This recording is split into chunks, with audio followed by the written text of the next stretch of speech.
2025년 새해를 맞이한 첫 번째 강의입니다. 이번 강의에서는 새해의 말씀으로 알맞는 그런 주제입니다. 묵은 껍질을 벗고 새 마음으로 세상을 살아간다. 뱀과 꽃게가 허물을 벗듯이 묵은 껍질을 벗고 새 삶을 살아야 된다는 것입니다. 새 삶을 살기 위해서는 작가 스스로, 시인 스스로 변신이 있어야 합니다. 가령 서울에 살면 좋다고 서울에만 모여서 살고 있으면 서울에 취해가지고 좋은 삶을 살 수 없을 수도 있습니다. 그래서 서울에서 살고 있는 그 시인이나 소설가들은 각 지역으로 흩어져야 됩니다. 흩어져야 새 장소에서 새 사람이 되고 새 작품을 쓸 수 있습니다. 그래서 오늘은 묵은 껍질을 벗고 어떻게 새 삶을 살 것인가 하는 것을 화두로 이야기하겠습니다. 살아온 삶을 돌아보면 내 생각의 묵은 껍질을 벗기기는 언제 어디서나 작동했습니다. 가령 세상을 향한 비굴한 나를 발견했을 때 그것은 작동했습니다. 나는 누구에겐가 당하고 비굴한 채로 살아갈 수 없습니다. 한 인간의 자존심 때문입니다. 한 인간으로서의 자존심. 비굴한 나를 비굴하지 않는 나로 바꾸려 할 때 내 내면에서는 오랫동안 싸움이 벌어집니다. 비굴할지라도 안전한 삶을 도모하려는 나와 위험에 맞닥뜨리더라도 비굴을 벗어나려는 나의 싸움은 아픈 묵은 껍질을 벗어던지기였습니다. 인간의 삶의 역사는 생각의 묵은 껍질을 벗기기에서부터 시작되었을 터입니다. 자기의 묵은 껍질을 벗고 새 삶을 살려고 하는 노력이 없으면 역사는 이루어지지 않습니다. 명절을 읽어보면 항심이면 항산이고 항산이면 항심이라는 말이 있습니다.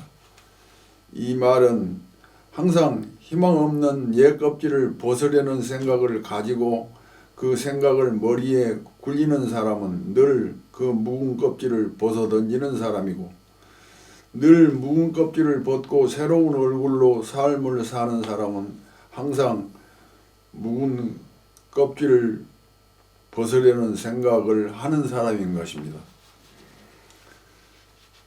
농기계가 발달하지 않은 1950년대 후반에 나는 고등학교 졸업하고 고향 시골 마을 아버지 밑에서 아버지가 하던 김양식과 농사를 물려받아 지으며 살고 있었습니다. 가을철 고구마를 캘 때는 품꾼들하고 함께 호미로 작업을 했습니다. 다음 해부터 나는 그것을 호미로 하지 않고 그걸 개선했습니다. 어떤 방법으로 개선했냐 하면 어머니가 고구마에 상처가 난다고 싫어했지만 소를 이용하여 쟁기로 갈아서 고구마가 하얗게 뒤집어지게 해놓고 품꾼들에게 주우라고 했습니다. 일이 배 이상으로 빠르고 쉬웠습니다. 봄철에 보리밭에 비료를 뿌린 다음 흙을 긁어다가 북을 줄 때도 입에 망을 씌운 소를 이용하여 쟁기로 두둑을 갈아놓고 품꾼들에게 괭이로 긁어 보리 밑뿌리에 덮도록 했습니다. 물론 배나 쉽고 빨랐고 북도 튼실하게 되었습니다. 그것은 묵은 껍질을 벗고 새길 능률 있는 새 방법을 찾아 하기였습니다. 나는 이웃 사람들에게 쉽고 편한 빠른 방법을 찾아 일을 보다 더 능률 있게 하도록 권하곤 했었습니다. 농기계들이 놀랍게 발달해버린 지금 생각하면 원시시대 같은 개발도상의 이야기입니다. 요즘 농어촌의 청년들을 찾아보기 힘듭니다. 늙은이들만 있어요. 아기 울음소리가 끊어진 지 오래입니다. 임신이 가능한 여성을 찾아볼 수 없습니다. 남녀들 중 가장 젊은이가 환갑이 넘은 사람입니다. 자연 인근의 초등학교들이 문을 닫았습니다. 농어촌 이마을 저마을 가운데 인구 소멸 지역이 늘어나는 현실입니다. 젊은이들은 도시로만 나가려 하고 농촌에 머무르는 것을 꺼려합니다. 농어촌에 산다는 것은 미래 희망이 없다는 것입니다. 탈피는 옛 껍질을 벗는다는 말입니다. 탈피는 성장하고 관계된 말입니다. 성장하고 관계된 말이요. 옛 껍질을 벗는다는 것. 사람이 성장한다는 것은 어둠의 꺼풀을 한 가닥씩 벗는 것입니다. 어둠은 미망인데 미혹에 빠져 사는 삶을 말합니다.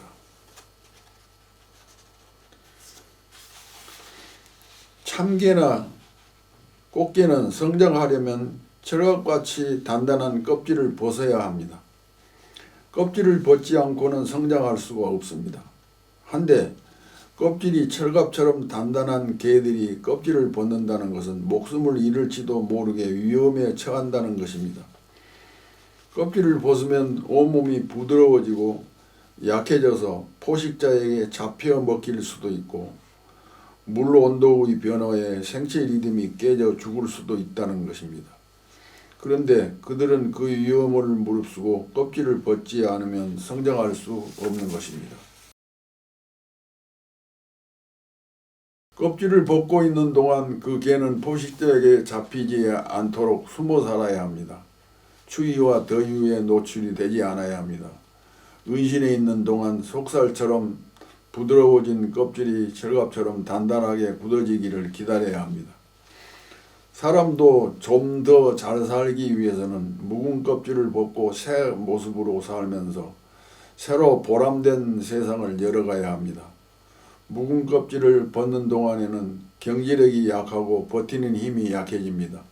그렇지만 새로이 성장하기 위해서는 스스로의 묵은 껍질을 벗고 연약해지는 기간을 잘 이겨내야 하는 것입니다. 유치원 다니면서 입었던 옷은 초등학교에 들어가면서 벗어던지고 새 옷을 입고 새 마음으로 공부해야 합니다. 중학교에 들어가면서는 초등학교 때 입었던 옷을 버리고 새 옷, 새 마음으로 임해야 합니다. 대학교 다닐 때는 고등학교 시절 입었던 옷, 그때의 버릇들을 버리고 더 차원 높은 세계를 향해 나아가는 어른의 옷을 입어야 하고 어른이 될 공부를 해야 합니다. 또한 대학을 졸업하고 사회에 나가서는 글로벌 자본주의 시장경제 사회에 적응할 수 있는 옷을 입어야 하고 거기에 적응해야 합니다. 농어촌에서의 삶도 그러할 터입니다. 전통적인 쌀농사 한 가지만 소규모로 짓다가는 가난을 면치 못할 것입니다. 소를 키우거나 닭이나 오리나 염소를 키우는 방법도 있을 것이고 온실 시설 하우스를 이용하여 투경작물을 재배하거나 생산한 것을 인터넷을 통해 판매하여 소득을 높이는 방법도 있을 것입니다. 옛 껍질을 탈피한다는 것은 현기증나게 흐르는 오늘의 정보사회 속에 적응할 수 있도록 생각을 바꿔야 하는 것이고 자기가 속해 있는 세상을 선도해 나간다는 것입니다. 외국 여행을 한번 하더라도 목적성 있는 여행을 하고 그곳의 특용작물을 가져다가 재배를 하는 것이고 빠른 유통법을 배워다 사용하는 것입니다. 농촌이든지 산촌이든지 어디에 가서 살거나 거기에 새 길을 열어 사는 것이 옛 껍질을 벗는 것입니다. 불교의 선생들의 수행 방법, 길이 막히는 곳에서 새 길이 열린다는 그런 방법이 있습니다. 그것은 묵은 껍질을 벗어던지기입니다. 언어도단이라는 말도 그러한 뜻입니다. 말과 도가 끝나는 곳에서 새 진리는 열리는 법입니다. 미래의 희망이 없다고 젊은 사람들이 버리고 떠나가는 농어촌에 새 희망, 새 길을 찾을 수 있다는 긍정적인 삶의 자세를 가져볼 일입니다. 노인들만 남아있고 빈 토지, 빈집들이 늘어나는 산촌에 뜻밖의 미래 희망이 잠재해 있을 수 있습니다. 집과 토지들을 싼 값에 구할 수 있고 자동차 문화가 발달한 데다 지자체의 도움을 받아 농기계를 임대할 수 있고 거기에 젊음과 부지런함과 땀만 보태진다면 새로운 참 삶의 길을 열 수 있지 않을까. 도시에서 위태로운 배달업, 일일 막노동 등은 미래의 희망이 없는 머슴살이일 뿐입니다. 그보다는 내 사업을 보람차게 할 수 있는 농어촌, 산촌에서 나의 모든 것을 투자하고 거기에 운명을 걸어본다는 승산이 있지 않을까. 망아지는 낳으면 제주로 보내고 사람은 낳으면 서울로 보내라는 옛말은 하나의 묵은 껍질일 수 있습니다. 내가 미래의 희망이 있다 싶은 곳이 나의 꿈의 터전인 서울일 수 있습니다. 나는 어지러운 서울에서 머슴살이 하듯 살다가 시골로 돌아와 억대 이상의 소득을 올리고 사는 사람들을 수없이 보아오는 터입니다. 자세히 알고 보면 그들은 늘 탈피를 꿈꾸는 사람들이었을 터입니다. 오늘 제 강의 어떻게 들으셨습니까? 새해에는 묵은 껍질을 벗고 새 옷으로 갈아입고 새 삶의 길을 열어가는 그런 삶을 살기 바랍니다. 글쓰기도 마찬가지입니다. 요즘 시골에 외국 노동자들이 와서 살고 있습니다. 다문화 가족들이 많이 있습니다.